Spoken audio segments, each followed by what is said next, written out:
Some folks build their life on their own set of principles. They become the sole arbiter of what is right and what is wrong in life. And so they choose themselves how they're going to build their life. They choose what is right and what is wrong. They become the judge of that in their own life. There are other people that let culture define it for them.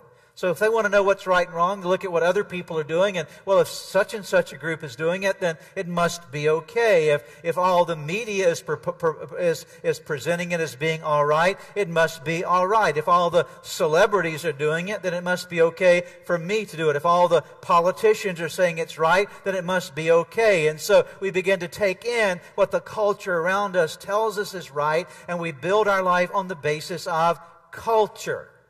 And by the way, there are a lot of Christians that are still doing that. They're letting the culture define their lives for them. So you can say, I'm going to be my own God and determine how I will build my life. Or I'm going to let culture be my God and tell me how to build my life. Or here's a third way, I'm going to let my feelings determine how I build my life.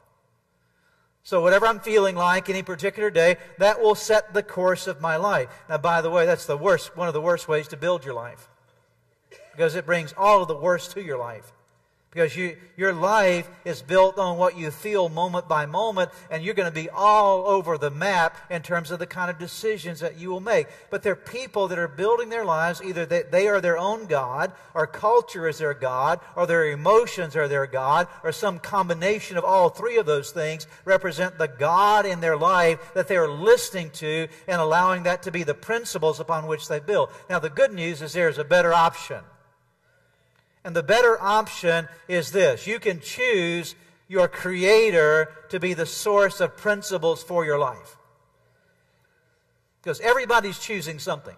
Whether you realize it or not, you're going to either choose it yourself, look at culture, look at your feelings, look at some combination, or you're going to say, you know what, I am not smart enough to figure out what life ought to be myself. I certainly don't trust the culture to tell me what is right and what is wrong. I don't trust my feelings to tell me what is right and what is wrong. I'm going to go to a source that is beyond and higher than all those things. I'm going to go to God as the one who will tell me how to live my life. But don't fool yourself. Everybody is building your life on some set of principles, and the accuracy, the veracity, the validity of your principles will determine the value and the substance and the quality of your life.